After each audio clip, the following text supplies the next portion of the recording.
늙은이를 꾸짖지 말고 권하되 아버지에게 하듯하며 젊은이에게는 형제에게 하듯하고 늙은 여자에게는 어머니에게 하듯하며 젊은 여자에게는 온전히 깨끗함으로 자매에게 하듯하라.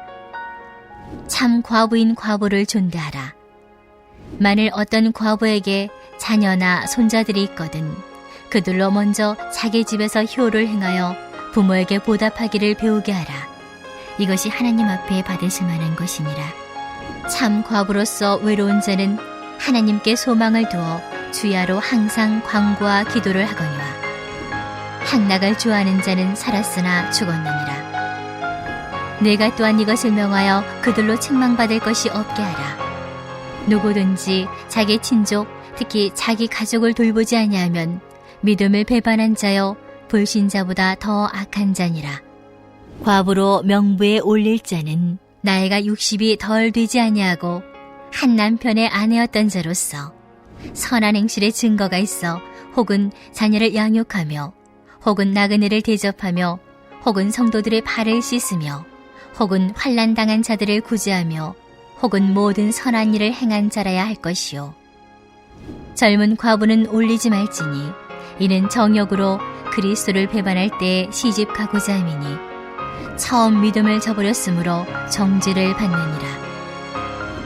또 그들은 게으름을 익혀 집집으로 돌아다니고 게으를 뿐 아니라 쓸데없는 말을 하며 일을 만들며 마땅히 아니할 말을 하나니 그러므로 젊은이는 시집가서 아이를 낳고 집을 다스리고 대적에게 비방할 기회를 조금 더 주지 말기를 원하노라. 이미 사탄에게 돌아간 자들도 있도다. 만일 믿는 여자에게 과부 친척이 있거든 자기가 도와지고 교회가 짐지지 않게 하라. 이는 참 과부를 도와주게 하려 함이라. 아멘. 오늘도 함께 말씀을 나눌 때에 하나님께서 우리의 심령에 기도의 제목을 불어넣어 주실 것을 기대합니다. 말씀에 근거한 하나님의 영에 감동된 기도는 우리가 증인된 삶을 살 수 있도록 하는 힘이 될 것입니다. 오늘 본문인 디모데전서 5장은 사도 바울이 동역자인 영적 아들인 디모데에게 사도로서 지녀야 할 자세에 대해서 가르침을 주고 있습니다. 하지만 오늘 말씀이 비단 오늘날 목회자들을 비롯한 교회의 지도자들에게만 요구되는 말씀은 아닙니다. 각 가정과 크고 작은 공동체 조직 속에서 하나님의 증인으로 부르심을 받아 가르치며 섬기며 전하는 사명을 감당하고 있는 모든 그리스도인들에게 요구되는 주님의 말씀이기도 합니다. 먼저 1절에서 4절의 말씀을 보면 교회를 구성하고 있는 다양한 연령층을 대하는 사역자들에 대한 올바른 자세에 대한 가르침이 담겨 있습니다. 이 말씀은 곧 우리 그리스도인들이 어디에서든지 타인을 대할 때에 요구되는 올바른 언행에 관한 가르침으로 확대해서 적용할 수 있습니다. 연로한 남성과 여성을 권면할 때는 꾸짖음으로 하지 말고 아버지와 어머니를 대하듯 권면하라 합니다. 젊은 남성과 여성에게는 형제와 자매를 대하듯 권면하라 성경이 증거합니다.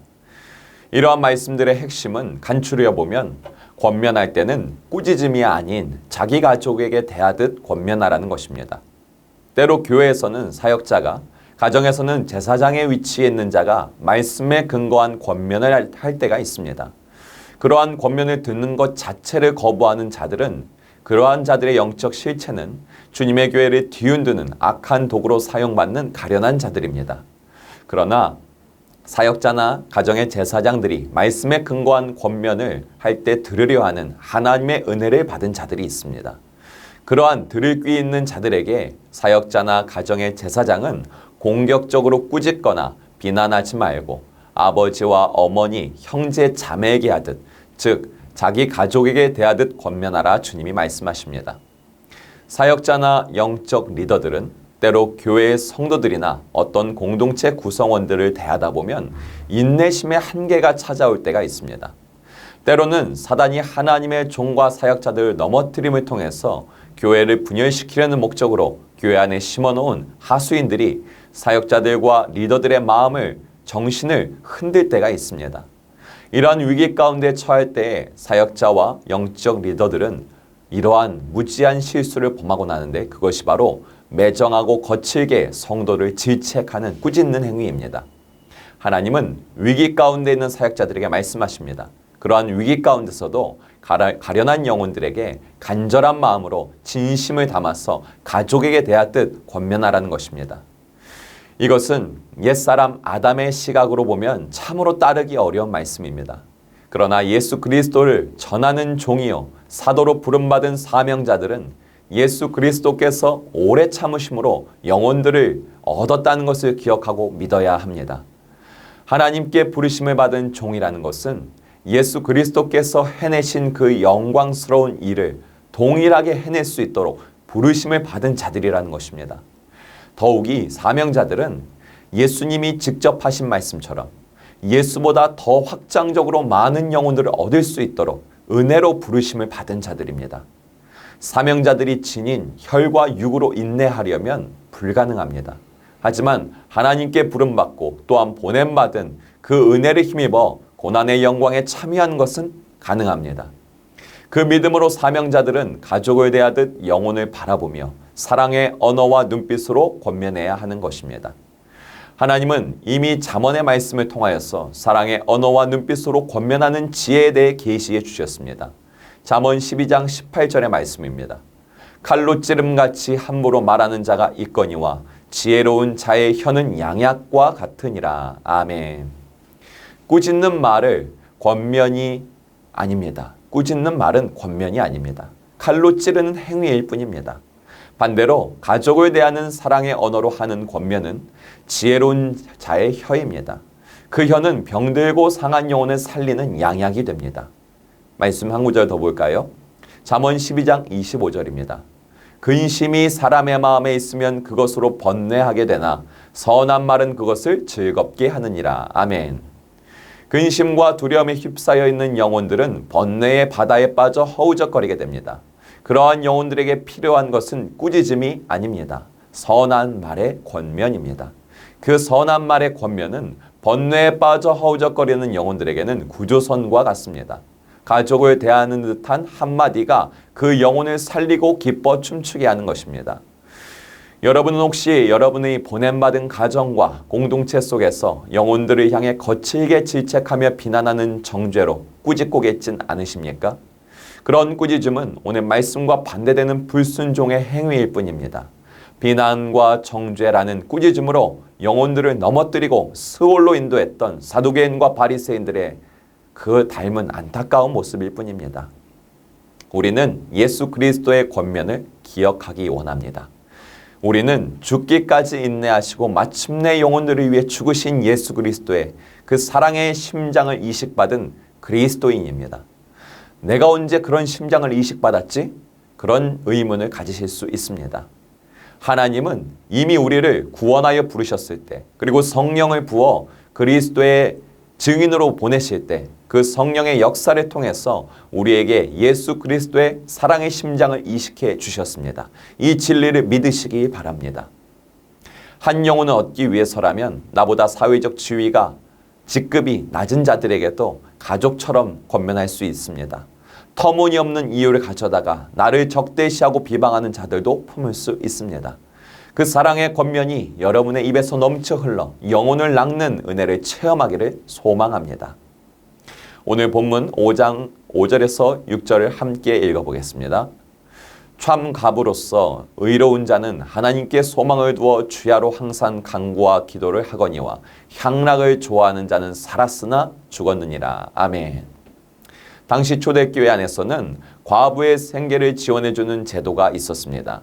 그런데 말씀은 모든 과부를 지원할 것이 아니라 생계를 지원받을 수 있는 과부의 자격 기준을 정하는 것이 필요하다고 제시하고 있습니다. 나이는 60세 이상이어야 합니다. 나이만 찬다고 되는 것이 아닙니다. 과거의 남편과 자녀들을 충성되게 양육했던 믿음의 아내이자 어머니로 살았던 그것이 인정되는 여인의 과부의 명부에 기입하라고 합니다. 또한 내 살과 피가 섞인 가정만이 아니라 집이 없는 나그네들, 그리고 환난을 당하고 시험을 당해서 힘들어하고 있는 자들을 중보하는 그런 여인들만이 과부의 명단에 이름을 올리고 교회가 생계를 지원하라 말씀하고 있습니다. 초대교회가 인정하는 과부의 요건이 까다로운 이유는 당시 교회의 과부들은 단지 남편이 없는 자, 단지 생계를 이어가기 힘든 가난한 자가 아니라 교회 안에서 선한 영향력을 미치는 사역자의 위치였다는 것입니다. 과부이지만 동시에 사명자였던 것이죠. 사명자였던 그녀들은 남편과 가정이 없는 대신 그녀들에게 주어진 시간과 힘을 하나님께 기도하며 교회의 성도들을 섬기는 데 더욱 열심히 썼습니다. 남편과 자녀들이 있는 여성들이 가정 살림과 자녀를 양육하는 그 시간에 과부들은 성령 안에서 기도하기에 힘썼습니다. 또한 함께 교회를 섬기는 성도들이 어려움을 처한 것을 들어주고 중보해주고 여러 방법으로 물신양면 섬기는 데 힘쓰는 여인들이었습니다. 그 정도로 경건한 삶과 선한 영향력을 펼쳤기에 교회는 구제받을 대상으로 바라보는 동시에 과부들을 복음의 동역자로 바라보며 생계를 지원해 주었다는 것입니다. 그런데 말씀을 보니 이러한 선한 하나님의 증인으로 사는 과부들과 정반대되게 게으르고 악한 과부들도 당시 교회에 존재했다는 것입니다. 디모데전서 5장 11절에서 12절의 말씀을 보시죠. 젊은 과부는 올리지 말지니 이는 정욕으로 그리스도를 배반할 때 시집 가고자 함이니 처음 믿음을 저버렸으므로 정죄를 받았느니라. 또 그들은 게으름을 익혀 집집 돌아다니고 게으를 뿐 아니라 쓸데없는 말을 하며 일을 만들며 마땅히 아니할 말을 하나니. 본문에서는 젊은 과부들을 명부에 올리지 말라고 하는데 이는 단순히 나이가 젊은 대상을 가리키는 것만은 아닙니다. 당시 어떤 과부들은 남편이 없는 외로움과 고독을 이겨내지 못한 나머지 정욕의 불길에 휩싸여 경건한 과부들의 삶, 즉 사명자의 삶을 저버렸다는 것입니다. 외로운 자는 하나님께 소망을 두라는 말씀을 아멘하며 따르고자 하는 그 열망, 성령에 감동된 과부로 살고자 하는 마음보다는 육체의 정욕과 향락이 그 마음에 더 컸던 과부들이 있었습니다. 그러한 게으르고 악한 과부들은 교회에서 구제를 받는 혜택은 누리면서 여러 가지 사치와 취미와 향락, 정욕에 사로잡혀 시간을 보냈습니다. 그러한 과부들의 바르지 못한 행실은 교회를 뒤흔드는 행위로 이어졌습니다. 본문 5장 13절을 보니 게으름을 몸에 익혔다고 고발하고 있습니다. 교회가 먹을 것을 어느 정도 해결해 주니까 그것으로 족하게 사는 것입니다. 교회 안에 어려움을 당한 가정을 방문하여 이야기를 들어주고 위로해주고 중보해주고 열심히 물신양면 힘써 돕는 경건한 과부들과 다르게 게으르고 악한 과부들은 이 집 저 집 돌아다니면서 쓸데없이 말을 옮기면서 시간을 때우고는 했습니다. 오늘은 누구네 집에 가서 얘기를 들어볼까? 라는 게으르고 악한 마음으로 세월을 낭비했다는 것입니다. 그녀들은 자신이 어느새 교회를 뒤흔드는 사단의 도구로 사용받는 전락한 인생이 되었다는 것을 깨닫지 못했던 것입니다. 여러분, 이러한 초대교회 당시에 주께 소망을 둔 경건한 과부와 게으르고 악한 과부의 상반된 이야기는 바로 오늘날 저와 여러분, 우리 모두에게 동일하게 적용되는 주님의 음성입니다. 우리 역시 외로움과 고독에 사로잡힐 때가 있습니다. 남편이 없어서, 아내가 없어서 많이 외로운 것이 아닙니다. 하나님이 한 영혼에게 부여한 인생의 여정길은 다른 영혼이 대신 걸어가 줄 수 없는 길입니다. 그래서 인생의 여정 속에 모든 인간은 외로움과 고독함을 느낍니다. 육체로는 과부로 지칭되는 자들이 따로 존재하지만 실상 영적으로 보면은 인간은 남이 대신 걸어줄 수 없는 자기에게 주어진 길을 홀로 걸어야 하는 영혼의 과부인 것입니다. 그러한 영혼의 과부인 우리에게는 선택이 주어집니다. 당시 교회에서 하나님의 영광을 드러내면서 살았던 거룩하고 경건한 과부들처럼 살 것인가? 아니면 게으르고 악한 과부들처럼 살 것인가? 우리가 만약 초대교회 당시에 게으르고 악한 과부들의 삶을 선택했다면 그것은 참으로 안타까운 인생이 되는 것입니다. 사치를 통해, 자기 과시를 통해, 향락을 통해, 육체의 정욕과 음행을 통해서 내 외로움과 고단함을 채울 수 있다고 착각하는 것입니다. 그러한 향락들은 며칠, 그리고 몇 달, 몇 년은 내 인생의 벗이 되어줄 수 있는 것처럼 느껴질 수 있습니다. 그러나 그렇게 걸어가다 보면 그 길의 끝은 무엇이 기다리는지 오늘 본문 5장 15절은 사랑의 경종을 울립니다. 이미 사탄에게 돌아간 자들도 있도다. 인생의 고독과 외로움을 채우기 위해 선택한 향락의 끝지점은 사단의 길을 따르는 것, 사망의 길이요 스올의 길인 것입니다.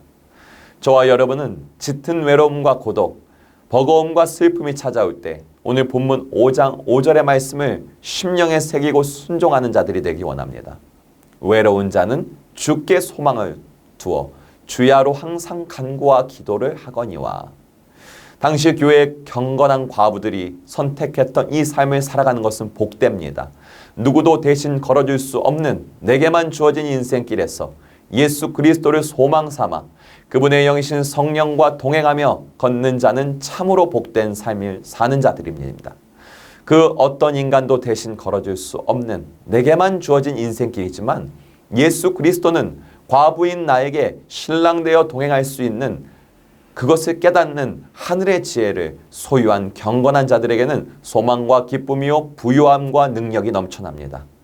외로울 때 주께 소망을 두는 이 은혜가 오늘 저와 여러분의 삶에도 가득하여 증인된 삶으로 살아가는 힘이 되기를 소망합니다. 우리 함께 기도하기 원합니다. 하나님께 부르심 받고 보냄받은 사명자로서 영혼들을 대할 때 꾸짖음이 아니라 예수 그리스도의 사랑의 눈빛과 언어로 선한 권면을 하게 하소서.